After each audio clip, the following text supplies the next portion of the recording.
नमस्कार दोस्तों, स्वागत है आपका अपने चैनल वीके क्रिएटर्स में। बुद्ध की जीवन बदल देने वाली कहानी।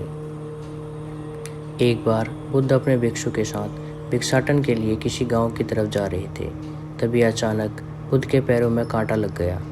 कांटा इतना तक क्षीण था कि चुभते ही रक्त की धार निकलने लगी। बुद्ध के भिक्षु ने रक्त को रोकने के लिए कपड़ा फाड़कर बुद्ध के पैर पर बांध दिया। इस घटना को कुछ लोग देख रहे थे जो कि बुद्ध से ईर्ष्या करते थे।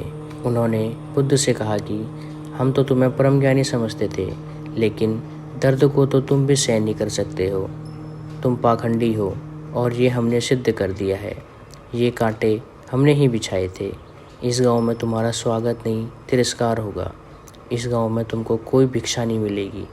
बुद्ध ने उन लोगों से अनुरोध किया कि कृपया करके मुझे इस गांव से भिक्षा लेने दो।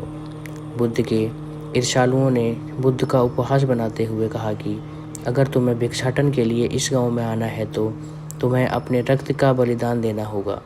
तुमको इस कांटों के रास्ते से गुजरना होगा। भगवान बुद्ध ने उनकी चुनौती को स्वीकार कर लिया और कांटों के रास्ते पर चलने के लिए अपने कदम बढ़ाने लगे। बुद्ध मुस्कुराते हुए कांटों पर चलने लगे। बुद्ध के साहस को देखकर गांव वाले चकित रह गए। कुछ लोगों की आंखें फटी की फटी रह गई।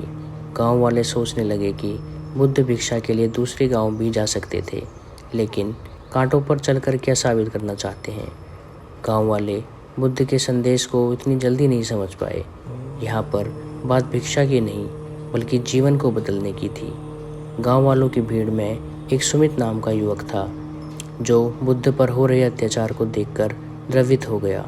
सुमित दौड़कर गया और बुद्ध के पैरों के सामने से कांटे को हटाने लगा। बुद्ध के ईर्ष्यालु सुमित को रोकने लगे और गांव से दाना पानी न देने की धमकी देने लगे। सुमित ने किसी की ना सुनी और कांटों को हटाते हुए बोला, हे भगवान, आप इन मुट्ठी भर लोगों के लिए अपने आप को कष्ट मत दीजिए। आप गांव में प्रवेश कीजिए। बहुत सारे लोग आपको भिक्षा देने के लिए आतुर हैं। बुद्ध ने सुमित को अपने पास बुलाया और आशीर्वाद देने लगे। सुमित पीछे हट गया। हे भगवान, आप मुझे छूकर अपने आप को अपवित्र और दूषित न करें। महात्मा बुद्ध ने कहा, तुम अपने आप को दूषित क्यों कहते हो? इस पर से कभी कोई भी दूषित नहीं होता। मनुष्य तो लोभ, लालच, घृणा, ईर्ष्या से दूषित होता है। तुम्हारे अंदर तो प्रेम भरा है। तुम दूसरों का सुख चाहते हो। तुम तो पवित्र हो। बुद्ध के बोल सुनकर कुछ लोग बोले, तुम तो अपने आप को बड़े ज्ञानी कहते हो। तुमको जाति का कोई ज्ञान नहीं है। तुम पाखंडी हो। बुद्ध बड़े ही शांत स्वभाव के थे। मानव से मानव की मानवता छीनना पाखंडी की निशानी है। मुझे पाखंडी बोलकर यदि आपको संतोष मिलता है तो मेरे लिए दुख का विषय नहीं है। कुछ लोग बुद्ध पर बरस पड़े, परंतु यह तो धर्मशास्त्र है, फिर यह पाखंड कैसे हुआ? बुद्ध कहते हैं, हमारी उत्पत्ति इस सृष्टि में हुई है। नदियों का पानी सभी की समान रूप से प्यास बुझाता है। खुले जंगलों की हवा भी भेदभाव नहीं करती। खुला आसमान हमारे पिता के समान हमारी परवरिश करता है। सृष्टिकर्ता ने भी कोई भेद नहीं किया है। फिर हम इंसान कौन होते हैं भेदभाव करने वाले? मानव में भेद करके अपने संबंधों को बिगाड़ता है।